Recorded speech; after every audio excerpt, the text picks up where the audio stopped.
BCCI का मोटो है clear. Team India में जगह पानी है तो सिफारिश लगानी है, नहीं तो टीम इंडिया में जगह नहीं। नो सिफारिश, नो टीम इंडिया में जगह। सिफारिश नहीं है तो अपनी पीआर गेम को इतना स्ट्रांग करो कि सेलेक्टर्स आपको सेलेक्ट कर पाए, नहीं तो आपकी सिलेक्शन नहीं हो सकती।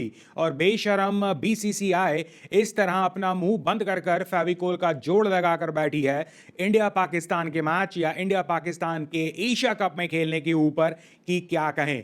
अब गवर्नमेंट डायरेक्टली कोई एक्शन ले सकती है तो ले ले, नहीं तो बीसीसीआई ने क्लियर कर दिया है हम ना सुधरने वाले हैं, ना हम कभी सुधरे थे और ना हम फ्यूचर में कभी सुधरेंगे। और हमारे लिए पैसा, मनी, यही पावर सबसे इंपॉर्टेंट है। और ये दोगला चरित्र जो गवर्नमेंट का इस केस में देख रहा है, जहां हमने दुनिया भर की सारी फैसिलिटीज, आपकी मेडिकल से लेकर आपके टूरिज्म से लेकर आपके कहीं ना कहीं रिलीजियस एक्टिविटी से लेकर ट्रेडर से लेकर उनकी हम सब बिजनेसेस धंधे बंद कर सकते हैं, उनके हम सभी ट्रेड्स बंद कर सकते हैं, उनका आना जाना हम बंद कर सकते हैं। बट बीसीसीआई इतनी बड़ी क्या बन गई है कि बीसीसीआई को, टीम इंडिया को और क्रिकेट को कोई फर्क नहीं पड़ता कि गवर्नमेंट का स्टैंड क्या है, लोग क्या कह रहे हैं और एक पॉलिसी क्या कह रही है। अगर गवर्नमेंट सोच रही है कि एक रात पहले हम ये मास्टर स्ट्रोक खेल देंगे और पाकिस्तान से बॉयकॉट करवा देंगे, वेल सुनने में तो बहुत अच्छा है, हो सकता है उस दिन उन्हें तारीफें भी मिलें। बट इस तरह फैंस का, इस तरह भारतीय लोगों का, इस तरह हमारा खून जलाकर ये काम करने से यही पता लगता है कि आप सिर्फ और सिर्फ एन मौके पर बिकॉज ऑफ द प्रेशर ये कर रहे हो, आपकी मजबूरियां हैं, ना कि आप ये वाकई करना चाहते हो। और ये क्यों ना माना जाए कि हिडन एक कोई आपकी गेम चल रही है नापाकियों के साथ, जिस वजह से आप कहीं ना कहीं कोशिश करते हो कि कैंसिल या बॉयकॉट ना ही करना पड़े, इंस्टेड ऑफ दैट कहीं ना कहीं निकाल दिया जाए और खेल लिया जाए। और मैंने ये भी माना है और आई थिंक आप भी ये मानोगे, instead of boycotting a single match, why don't we concentrate, या इधर इस टूर्नामेंट में पार्टिसिपेट ना करो या मेक श्योर कि आपका नापाक मुल्क उस टूर्नामेंट में पार्टिसिपेंट ना बने। क्योंकि अगर वो पार्टिसिपेंट बन रहा है और आप बॉयकॉट कर रहे हो, देयर आर हाई चांसेस कि आप अपना ही नुकसान करते हो इसमें। और इसका कतई ये मतलब नहीं है व्हेन आई से कि सिंगल मैचेस को बॉयकॉट के ऊपर कि स्टिल आपको खेलना चाहिए। नो, खेलना इज नॉट ए क्वेश्चन। खेलना है या नहीं ये क्वेश्चन ही नहीं है, नहीं खेलना है, डॉट, ये बात खत्म। बट सिंगल मैचेस की जगह आइदर आप पूरे टूर्नामेंट को, एग्जांपल के तौर पर इस एशिया कप को कंसंट्रेट करते हैं। अब इस एशिया कप में अगर इंडिया पार्टिसिपेंट ना होता तो क्या होता?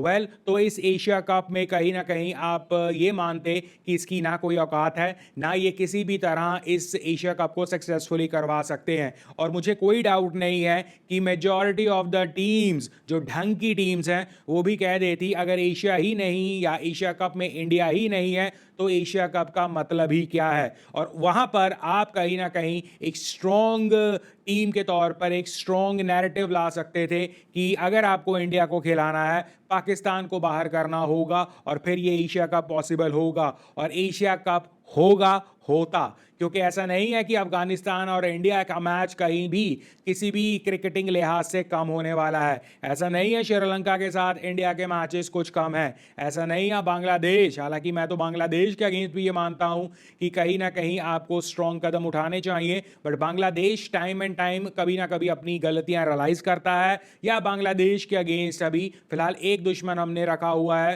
हालांकि दुश्मन कहना भी उसे हमारी बेइज्जती है। बट फिलहाल के तौर पर let's concentrate on one job. तो बाकी की टीमें आर मोर देन सफिशिएंट, जिन की वजह से ये टूर्नामेंट हो सकते हैं। आपको टूर्नामेंट की ये सिर्फ और सिर्फ चाह इसीलिए चढ़ती है कि आपको पाकिस्तान के साथ खेलना है, नहीं तो we all know Asia cup India और बिना इंडिया के एशिया कप इज नथिंग। यहां पर आप पाकिस्तान को निकाल सकते थे।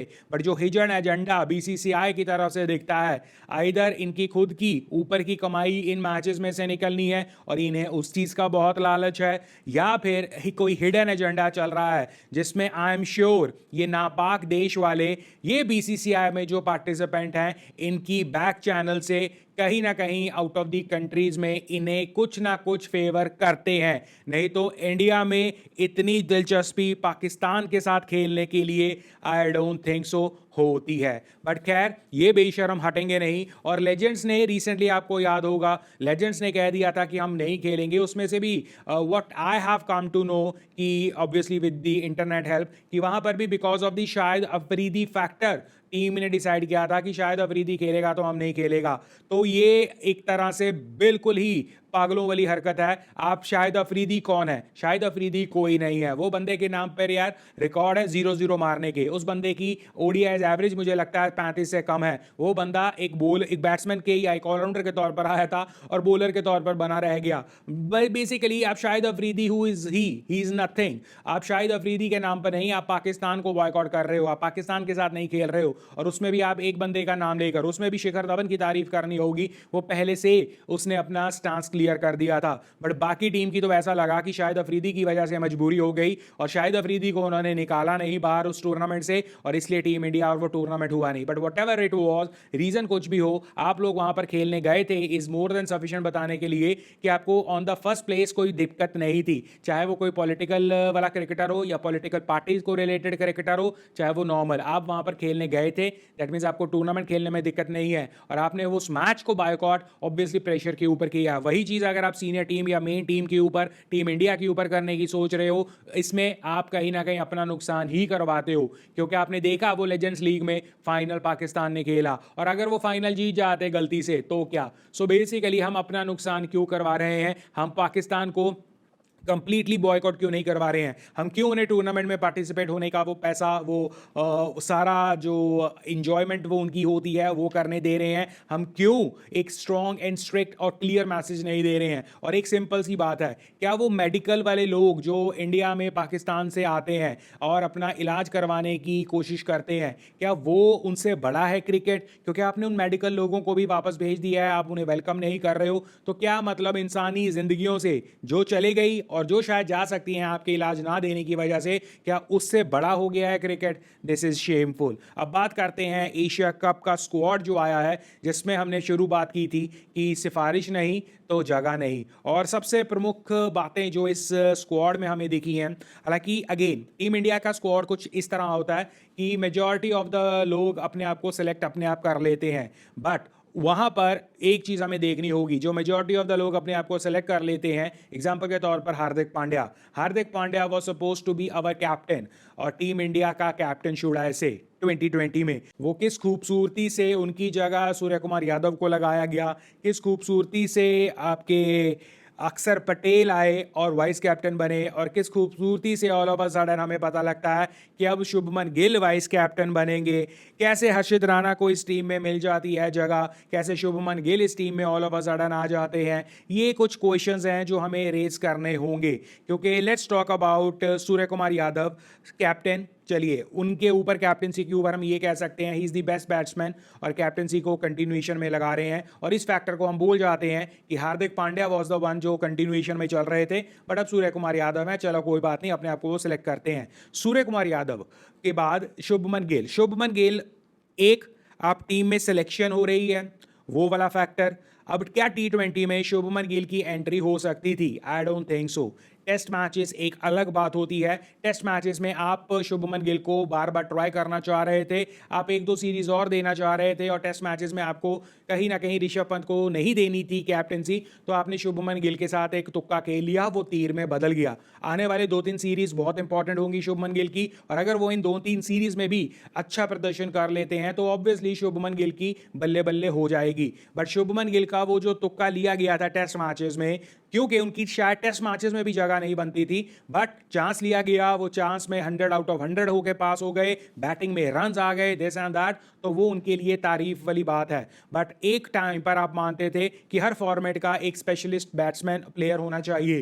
बट आप शुभमन गिल जब बात आती है, आप शुभमन गिल को T20 भी खिलाना चाहते हो, टेस्ट मैचेस में भी रखना चाहते हो, ओडीआईज में भी रखना चाहते हो, और कप्तान भी बनाना चाहते हो। If I am not wrong, I think Virat Kohli को निकालने के वक्त बहाना यही लिया गया था कि हम अक्रॉस ऑफकोर्स तीनों फॉर्मेट में सेम कैप्टन नहीं देख रहे हैं, और फिर जब विराट कोहली की रिटायरमेंट्स वगैरह या कैप्टनसी से हटाया गया, फिर आप देख रहे थे कि हमें कंटिन्यूटी, दो फॉर्मेट एक ही कैप्टन चाहिए। सो बेसिकली आप अपने गोल पोस्ट अपने हिसाब से बदलते रहते हो। तो शुभमन गिल इस टीम में जगह नहीं पा सकते थे, उन्होंने पा लिया, चलो कोई बात नहीं, आपने उन्हें रिवॉर्ड किया कि आपकी सेंसेशनल इंग्लैंड का टूर रहा, मान लेते हैं, बट साथ ही साथ उन्हें वाइस कैप्टन बना देना, अक्षर पटेल का क्या कसूर था? हार्दिक पांड्या मतलब आप कंसिडर ही नहीं कर रहे हो, चलो कोई बात नहीं।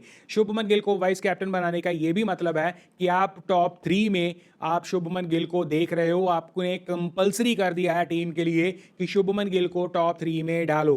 दैट मीन्स जो अभी आपका टॉप 3 है, अभिषेक, संजू और तिलक, जिन्होंने कुछ गलत नहीं किया है, संजू विकेट कीपिंग की वजह से भी अपने आप को ऑटोमेटिक सेलेक्ट करवाते हैं, और जब ये तीनों रन स्कोर कर रहे हैं तब मतलब आतिशबाजी नहीं, पूरी विस्फोटक बल्लेबाजी वगैरह ये कर रहे हैं। तो आपने इस तिगड़ी को तोड़ने का इंतजाम कर लिया है। जस्ट इमेजिन, तिलक वर्मा सूर्य कुमार यादव को हटाकर तीसरे नंबर पर आए हैं, और सूर्य कुमार यादव, क्योंकि तिलक वर्मा ने इतना सेंसेशनल प्रदर्शन किया था कि सूर्य कुमार यादव को खुद 4 नंबर पर जाना पड़ा, यानी कि आपके पहले 4 वॉज पैक। उसमें आप जायसवाल को बाहर रख सकते हैं क्योंकि कहीं ना कहीं वो एक लाइक टू लाइक रिप्लेसमेंट है। आप और ऑप्शंस अगर चुनना चाहते हो तो देख सकते हो। Shubman Gill was not a match, but आपने उसे सेलेक्ट भी किया और आपने उसे वाइस कैप्टन भी बनाया। दैट मीन्स आप इन तीनों को तोड़ रहे हो, और अगर शायद प्रेशर ना होता आपके ऊपर परफॉर्मेंसेस का, बिकॉज ऑफ द प्लेयर्स ने इतनी अच्छी परफॉर्मेंसेस की है, आई हैव नो डाउट कि आप टॉप 3 में जो ये पक्के हुए पड़े हैं, अभिषेक, आपके संजू और तिलक, इनमें किसी को ड्रॉप भी कर देते। बट आपने कहीं ना कहीं शुभमन गिल को लाने के लिए किसी एक प्लेयर का कॉम्प्रोमाइज किया, जो कि मिडल ऑर्डर में या 5वें 6ठे नंबर पर आ सकता था, वो था श्रेयस अय्यर। श्रेयस अय्यर जिसने पंजाब किंग्स की तरफ से तीसरे नंबर पर प्रूव कर कर दिखाया कि वो कहीं ना कहीं अग्रेसिव और ये नॉर्मल आपकी चलाने वाली बैटिंग भी कर सकते हैं। उनकी शॉर्ट पिच वाली बीमारी भी कुछ हद तक, काफ़ी हद तक ठीक हो चुकी है। वो आपके ओडीआई वर्ल्ड कप के हीरो भी रह चुके हैं। उनकी जगह आपको पता है कि दूसरे फॉर्मेट्स में अभी नहीं दिख रही है। तो ये मुझे लगता है कंपल्शन थी कि आप श्रेयस अय्यर को उस सर्कल में वापस लेके आते, सो दैट वो मोटिवेटेड रहता बंदा। बट आपने क्या सोचकर रखा हुआ है कि श्रेयस अय्यर की पूरी मोटिवेशन और श्रेयस अय्यर को कंप्लीटली डिस्ट्रॉय करना है, और शुभमन गिल को लाना ये क्लियर बताता है कि आपने श्रेयस अय्यर के साथ गलत किया है। Again I am saying, Shubman Gill आते कोई प्रॉब्लम नहीं थी, बट शुभमन गिल किस जगह पर ऊपर से वाइस कैप्टन बनकर आना, दैट मींस वो ना ही केवल और केवल टीम इंडिया का कॉम्बिनेशन को छेड़ेंगे, बल्कि because he is the vice captain, उन्होंने किसी एक बंदे की जगह भी मारी है, और वो श्रेयस अय्यर थी। लाइक टू लाइक या रिवॉर्ड के हिसाब से या एक न्यूट्रलिटी के हिसाब से it would have been Shreyas Iyer, but वो सिलेक्टेड नहीं है। उसके अलावा इसी टीम में अगर हम जितेश शर्मा देखते हैं, चलो कोई बात नहीं, आप सेकंड विकेट कीपर देखना चाहते हो, चलो इसके ऊपर हम डिबेट नहीं करते हैं। हर्षित राणा इस टीम में है। हर्षित राणा आई थिंक प्रसिद्ध कृष्णा को छोड़कर, प्रसिद्ध कृष्णा T20 का प्रदर्शन, प्रसिद्ध कृष्णा को कहीं ना कहीं रिवॉर्ड नहीं मिला है टेस्ट मैचेस में ठीक ठाक और अच्छे प्रदर्शन का। उस प्रदर्शन को छोड़ भी देते हैं, कई लोगों को प्रसिद्ध कृष्णा नहीं भी पसंद, बट T20 में उनकी प्रदर्शन, IPL में उनकी प्रदर्शन क्या हर्षित राणा से बेटर था या कम था? इसके अलावा हर्षित राणा बिकॉज ऑफ दी गंभीर साहब की सिफारिश भाई साहब इस टीम में, इसके अलावा भी कई और ऑप्शंस थे, बट मेजर तौर पर एज आई सेड ये टीम अपने आप को काफ़ी हद तक सेलेक्ट कर लेती है। बट मेजर और कई लोगों का ये भी होता है कि आप कोई भी टीम सेलेक्ट कर लो, इफ्स एंड बट्स तो होंगे। नो, ऐसा नहीं है। इफ्स एंड बट्स तभी होंगे जब आप ऑब्वियसली कोई चॉइसेस को हटा रहे हो। शुभमन गिल अगेन आपका टेस्ट मैचेस में बहुत निखर के आ गया है, उसने कहीं ना कहीं तीर को तुक्के में कन्वर्ट कर दिया है, और मे बी इस T20 में मे बी शुभमन गिल का जो सितारा चल रहा है, हु नोज कि वो प्लेयर ऑफ द सीरीज बनकर निकल आए। But it is not about कि आप तीर मारते रहो और उसे सोचो कि वो कहीं ना कहीं कामयाब ही होगा। तुक्का आप जितनी मर्जी बार मारो, तुक्के की खासियत ये होती है तुक्का तुक्का ही रहता है, और कहीं ना कहीं अगर वो सक्सेसफुल हो जाता है तो आपकी वो पीठ थपथपाने के लिए आपके लिए वो काफ़ी है। बट आपका ये क्या डिसीजन सही है? आई डोंट थिंक सो। सो ये क्लियर है टीम सिलेक्शन से कि कहीं ना कहीं जब आपने किसी का मोराल तोड़ना होता है, उसे आप बिल्कुल तोड़ मड़ोड़ कर जो है क्रश कर कर फेंक देते हो, और जिसे आपने मौका देना होता है आप बहाने ढूंढते हो। कई ऐसे पास्ट में एग्जांपल्स भी रही हैं जहां आपने डिस्पाइट कंटिन्यूएशन में फेलियर्स आपने लोगों को रिवॉर्ड किया है, आपने टीम में उन्हें बैक लेकर आए हैं, टीम में बार बार सहारा दिया है। कई ऐसे प्लेयर्स जिनका एक सीरीज अच्छी होने के बाद सारे फॉर्मेट्स में आपको बहाना मिल गया उसे खिलाने का। कई ऐसे प्लेयर्स जिसने IPL में गलती से एक सीजन में वो भी मीडियोकर काम कर दिया, जिसमें उन्होंने मीडियोकर कुछ रन बना दिए, रेयान पराग की बात कर रहा हूं, उसे आप इंटरनेशनल सर्किट में उठा कर ले आए। अब उसकी 5-5 6-6 सालों की फेलियर्स को आपने इग्नोर किया, और कहीं ना कहीं ऐसा भी नहीं है उस एक प्रदर्शन के ऊपर या एक टूर्नामेंट में या एक सीरीज या एक लीग के उस सीजन की वजह से आपने ऑल ऑफ अ सडन वो बहुत आतिशी हो गया, नहीं, वो एक मीडियोक्रिटी के ऊपर ही उसे रिवॉर्ड कर दिया गया। सो क्लियर है, जिसे तो किसके पास तो सिफारिश है, जिसके पास पीआर गेम हाई है और जिसके पास उस पीआर के साथ सिफारिश और आपकी लाइकिंग है, उसे 100 खून माफ, और बाकी कहीं ना कहीं आप स्ट्रगल कीजिए, आप बार बार फाइट कीजिए। टेस्ट मैच में से आपका सरफराज भी आपको याद होगा। तो बेसिकली अगर बीसीसीआई के पास आपकी सिफारिश नहीं है तो आपकी टीम इंडिया में जगह नहीं है। बीसीसीआई तो वैसे ही बदनाम है और बदनाम से ज्यादा वैसे ही बेशरम है शुड ऐसे, और उन्हें वो फर्क नहीं पड़ता क्योंकि बदनाम हुआ तो क्या, नाम तो हुआ। इसी मोटो के ऊपर बीसीसीआई चल रहा है और बीसीसीआई के जो ये आईपीएल का पैसा चढ़ा हुआ है ना, वो बीसीसीआई की जगह उन्हें पता है कि क्योंकि वो प्राइवेट इतने बड़े बड़े जाइंट्स अब आईपीएल के पार्ट हैं, तो इस वजह से बीसीसीआई भी कुछ ओवर कॉन्फिडेंट अपने आप को महसूस कर रहा है। But I think it's high time government, the Indian government should step in, और कुछ तो कुछ इंडियन गवर्नमेंट को ही करना होगा क्योंकि बीसीसीआई की तरफ से बेशर्मी की हर एक नई सीमा पार की जा रही है।